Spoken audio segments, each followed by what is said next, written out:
Port Authority worker who was listed as missing has now turned up. She was on vacation far away from the madness and the terror and was wrongly identified among the missing. So tonight, only one person remains missing. Nevertheless, the financial heart of New York City is damaged and closed. Tens of thousands of workers are wondering tonight how they're going to conduct business tomorrow and where they're going to report for to work. Repairs that started today are expected to take at least a week before the World Trade Center is safe once again.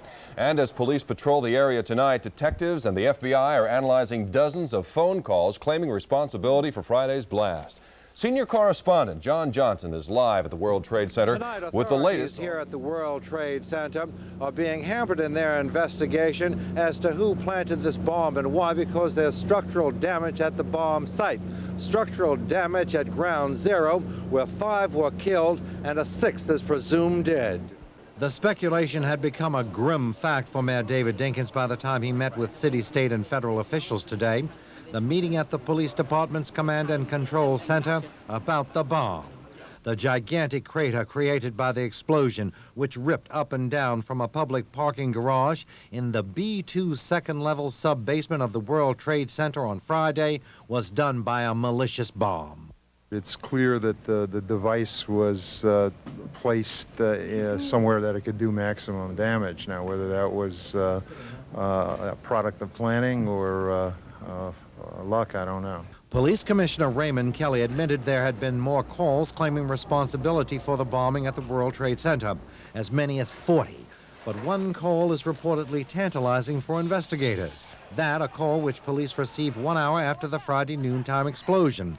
That caller wanted to make sure authorities understood the blast was no accident, and this even before any media or official speculation about a bomb. Not only that, the call seems to confirm what Eyewitness News first reported from a source on Friday, that the bombing was in some way related to the bloody civil war in the former Yugoslavia and potential American involvement there. This call came in well after, an hour after the explosion, and said the incident was an accident and somehow related it to the Bosnian Serbian situation. But we're looking at all of the calls and analyzing them in depth. Mayor Dinkins, in the meantime, was calling for more aid from the White House if the bomb was indeed the work of terrorists. If this is terrorism, obviously it's a national problem, and I anticipate that we'll get all the national help that we need. While city officials are not labeling it a terrorist alert, tonight some Gulf War precautions will go into effect. We've talked to the security directors of major corporations in the city. We talked to them yesterday. We'll be talking to them again with the mayor tomorrow. We've asked them to revisit some of the security measures that they put in place in response to Desert Storm, Desert Shield. Despite the danger near the bomb crater tonight, the FBI, detectives, and police are still gathering samples, trying to analyze the makeup of these explosives, what they might be. And they might be just plain old dynamite.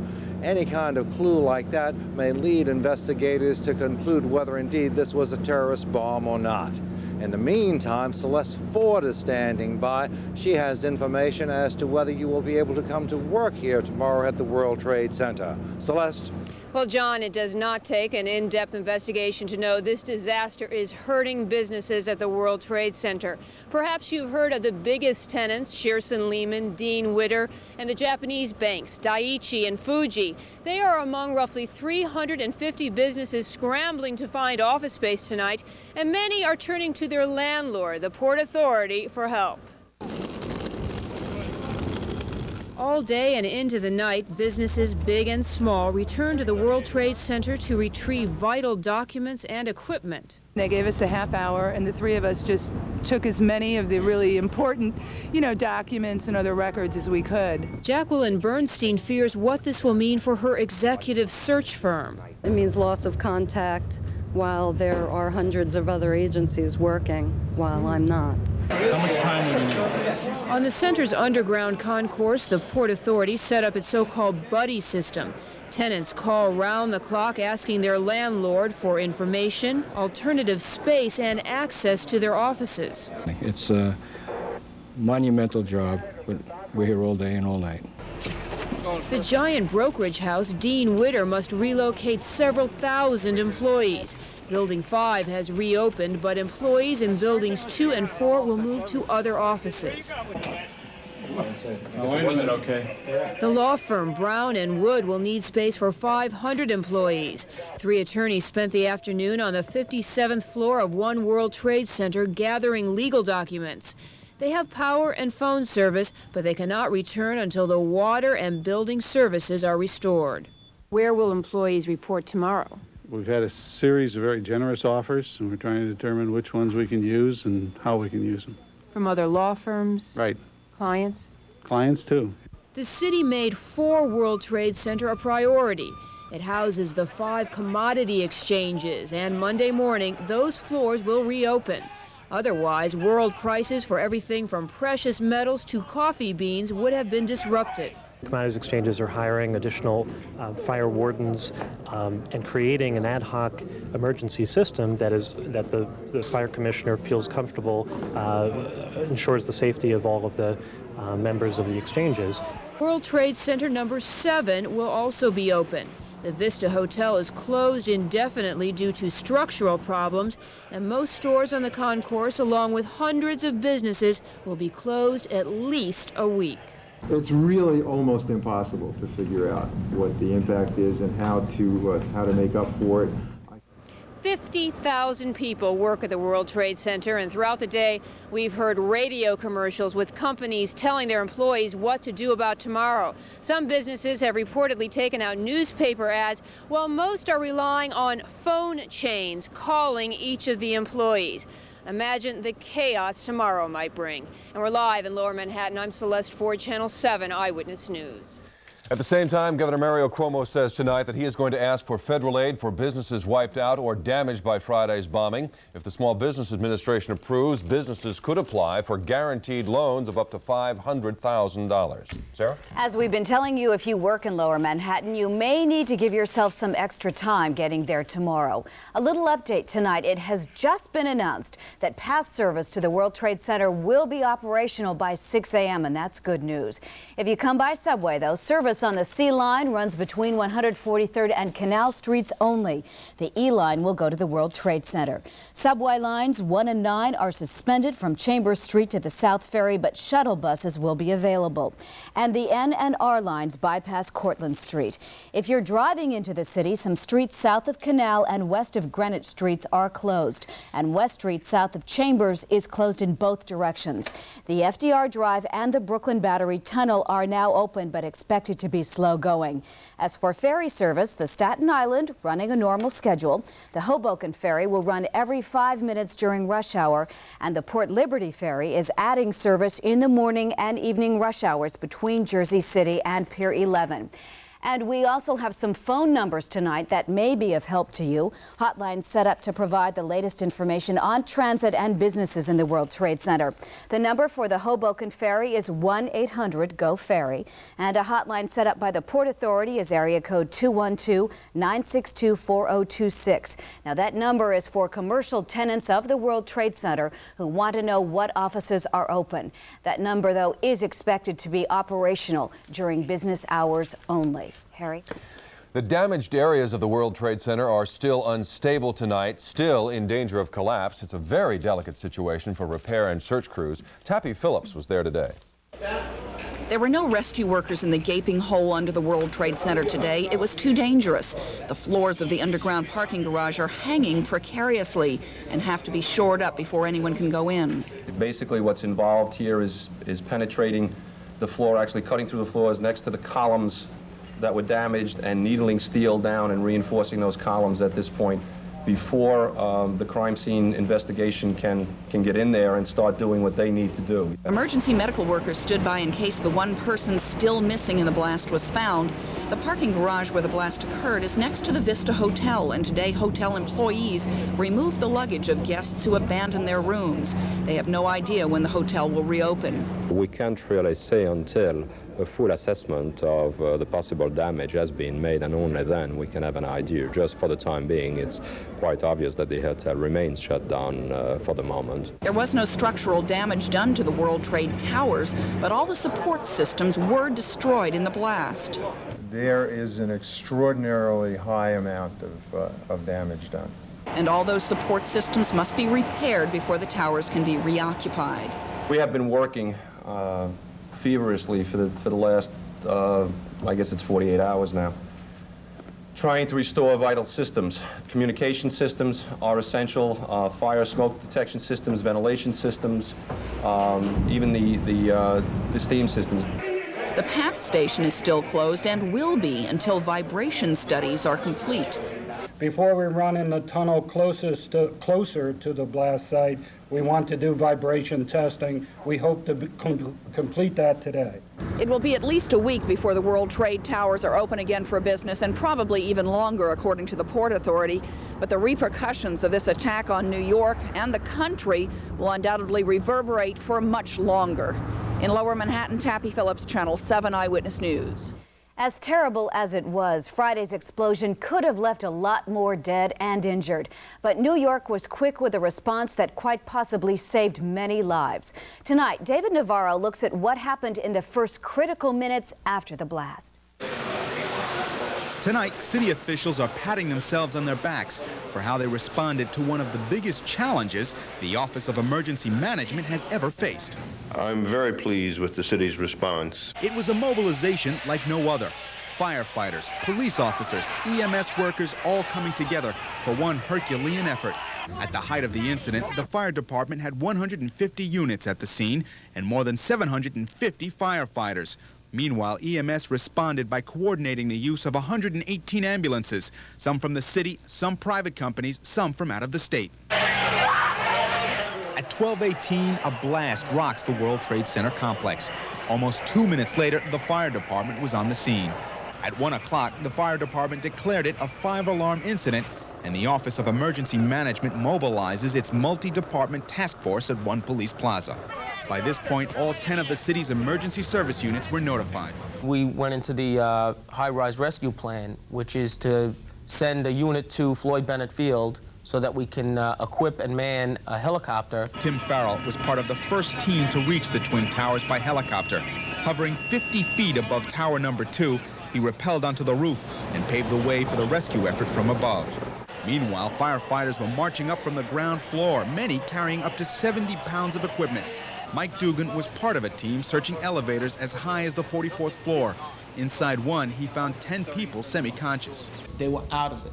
I mean, they were on their last legs, so to speak. I mean, it was a firefighter's, what we call a firefighter's nightmare. It is still too early to truly analyze how the city responded. Information is still coming in. But the lessons learned from this experience are sure to make up a new chapter in just how the city will respond to major disasters in the future. Reporting from One Police Plaza, David Navarro, Channel 7 Eyewitness News. And joining us now to talk more about the disaster is security expert Steve Davis of the Fairfax Group. Steve, everybody seems to be speculating about who is actually responsible for this. Is it possible that the international intelligence community actually does know who is responsible, but they're not releasing the name for fear that they're going to be playing into the hands of the terrorists?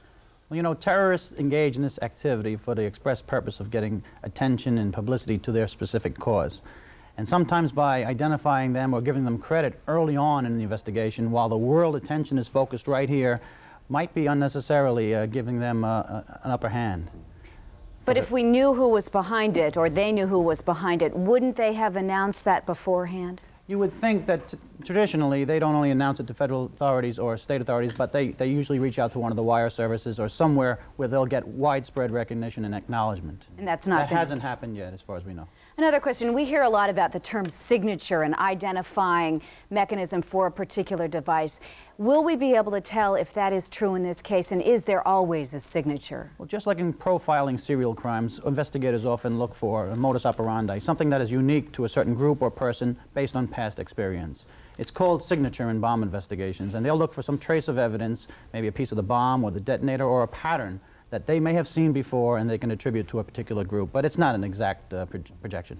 As a security expert, when people are going back to work tomorrow, what little hints can you give every single person who may be going back to work or just going about their daily chores tomorrow, to look out for things, telltale things that they may not notice under normal circumstances? Just as been suggested by the authorities, they should just be aware of what's going on around. If they see something that looks unusual, they might want to bring that to the attention of a security personnel or a police officer.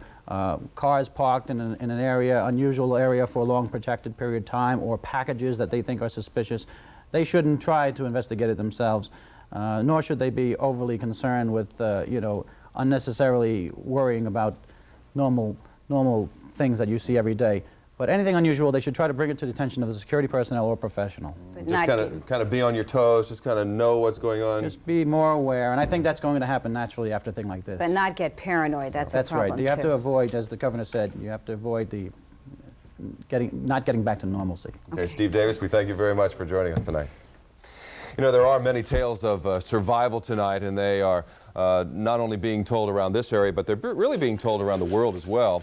At this international newsstand, you can see how the blast had made headlines in other newspapers in other countries. For survivors, those images and their memories of what happened have to be dealt with on an emotional level. BERTHA COOMBS has more on survival and healing. Prayer helped Ray Echevarria survive Friday. The maintenance supervisor was pinned in a basement-level locker room of the World Trade Center following the bomb explosion for more than an hour before rescuers reached him. But what troubles him now more than his wounds are co-workers that did not survive. I just feel terrible that I'm starting to hear some of the people that were very dear to me that are not around anymore. You know, my work people, my workmates, and just about everybody that I heard. I know those people personally. Echevarria is getting help from social workers at St. Vincent's Hospital. His wife believes what will help the whole family heal emotionally is faith. We are, you know, a religious family, and we have tremendous faith. And I think that also, you know, as we were driving down to the city, we all kept praying. We hope that he's fine. We hope that he's fine. You know, the kids, myself. And thank God, you know, when we walked in, well, first we got scared when we saw the room. When we saw the trauma unit, my daughter lost it. She said, "Ma, Daddy's seriously hurt." And then my sister ran out. She said, "He'll be all right." So for you, faith is going to be very important? Faith is extremely important. Yes, definitely. Faith is, I think, what delivered my husband to us. 2 of the victims killed in the blast Friday were Nassau County residents. Mental health officials there are offering Nassau County survivors counseling sessions to try to cope with some of the emotional after effects of the World Trade Center explosion. Anyone who certainly was any place near this particular incident will certainly have some anxiety, some tension, some depression, some preoccupation with what happened. Mental health advocates say not everyone will need to talk to a professional, but if you were caught in the Twin Towers last Friday, you should talk to someone about it, even if it's just a friend, so you can come to terms with the experience. In Lower Manhattan, I'm Bertha Coombs, Channel 7, Eyewitness News. And there are other stories we're following tonight. The entertainment world loses 2 legends today. And in Mount Vernon, the Greek-American community is outraged after a prominent doctor is killed by police officers. We'll have that story. In Waco, Texas, a story that is still unfolding. 4 federal agents are dead in a standoff with a religious cult. And later, a special report. You just watched a movie about abuse, and tonight, 2 women talk about escaping an abusive husband. Wake up, call 540-WAKE. Get out of bed and get ahead. Use your touch-tone phone. Call 540-WAKE. We're the wake up that works. And say that it was a case of murder that killed a well-known doctor on Friday night. They also say that police are to blame for the killing, and they're demanding action. They said prayers here at the corner of Northwest and Oak Streets and placed candles over the blood-stained street where Linus Kokoros was shot and killed on Friday night by 2 Mount Vernon detectives. The 30-year-old neurologist was on his way to pick up Linda Vargas when he stopped here to ask for directions. We have somebody that serves the community and serves the children and is trying to make a life for himself and help these children that are less fortunate than you and I, and this is what happens. You take the wrong turn and you get killed. But according to this police report, Kokoros was acting suspiciously. When he was approached by plainclothes police, he tried to run them down, they say, with his car. But the doctor's roommate says that just doesn't make sense. He would never do something like that to anybody. He's not like that. All I know is that they approached him with guns. And some of the demonstrators say that this isn't the first time police have used heavy-handed tactics when dealing with innocent citizens. The police are being cowboys and killing innocent people, and it's got to stop. They've run up on people without their badges out. They plant drugs on you. They do plenty of stuff. Police are not talking, but city officials say that the police responded to a drug deal earlier in the evening around the same area where Koukouras was shot and killed. But the explanation didn't matter. The group marched on the Mount Vernon Police Headquarters chanting, "We want justice and stop killing the innocent." They demanded to meet with police officials and were told that the case is being investigated. Still, they say this is little consolation for the loss of a man who worked with brain-damaged children. We are not satisfied with the official report of the police, of what we have in hand. And tonight, police are refusing any official comment on the matter. They will only say that the investigation continues. Sarah? Harry, 2 children are in critical condition tonight after fire swept through their Queens home. We're told the children were home alone when the fire broke out. It happened in this building on Corona Avenue this afternoon. When firefighters arrived, they found a 2-year-old boy and a 3-year-old girl unattended in the second-floor apartment. The children are in Jacobi Hospital's burn unit tonight. Police are questioning their mother. Harry? And in Michigan tonight, investigators look for the cause of a fire that killed 9 people. 8 of the victims were children. The flames broke out early this morning in a brick building in Ludington, Michigan. 1 other person is badly burned but is in stable condition tonight. Ludington is a town of 8,500 on Lake Michigan in the central part of the state. Outside of Waco, Texas, another gun battle broke out tonight in that standoff between federal agents and a religious sect. One sect member was killed, another captured. Now, this is the second battle of the day. 4 federal agents died in the earlier shootout at the heavily armed cult's 77-acre compound. The 45-minute gun battle erupted as more than 100 law officers stormed the compound of the Branch Davidian sect to serve a warrant on the group's leader and search for guns and explosives. Witnesses say it sounded like a war zone. It appeared the cult members had been tipped off and were lying in wait for the officers. Some were shot on the roof, and their partners frantically tried to drag them to cover. When it was over, 4 agents from the Bureau of Alcohol, Tobacco, and Firearms were dead, and 14 officers injured. Ambulances and helicopters removed the casualties to local hospitals. 1 child in the compound also died, and several adults were reported hurt, including the group's leader, Vernon Howell, also known as David Koresh. He claims to be Jesus Christ. This self-proclaimed cult member talked about weapons and the firefight. We've got AR-15s, AK-47s. We've got a lot. We've got a lot of weapons. Nobody in this group has ever harmed or hurt anybody ever, for no reason.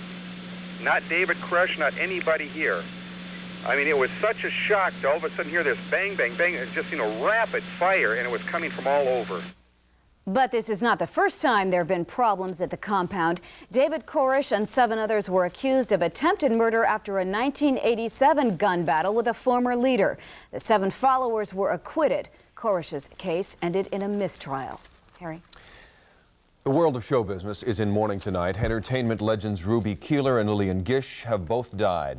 Ruby Keeler was a dancer-actress who starred in a series of musicals in the 1930s and was perhaps best known for the 1933 musical 42nd Street. She died today in Rancho Mirage, California at the age of 83. She suffered from cancer. Memorial services scheduled for Tuesday and a private funeral for Wednesday. Lillian Gish was one of the biggest stars of the silent picture era. She died last night at her home in Manhattan at the age of 99. Gish appeared in more than 100 films, and her career ranged from the silent era to the television age. She made her first movie in 1912. There's no word yet on the cause of her death. Piece of history. Mark Stevens is going to come up next with the day's sports action. George Steinbrenner takes over the Yankees again tomorrow. And the Battle of the Hudson is a lopsided affair. Mark has highlights from the Knicks-Nets game. And then a special report, When Love Hurts. Living in a world of abuse has become all too common. 2 women tell their stories of escape when we come back. I was on my way to my new accountant.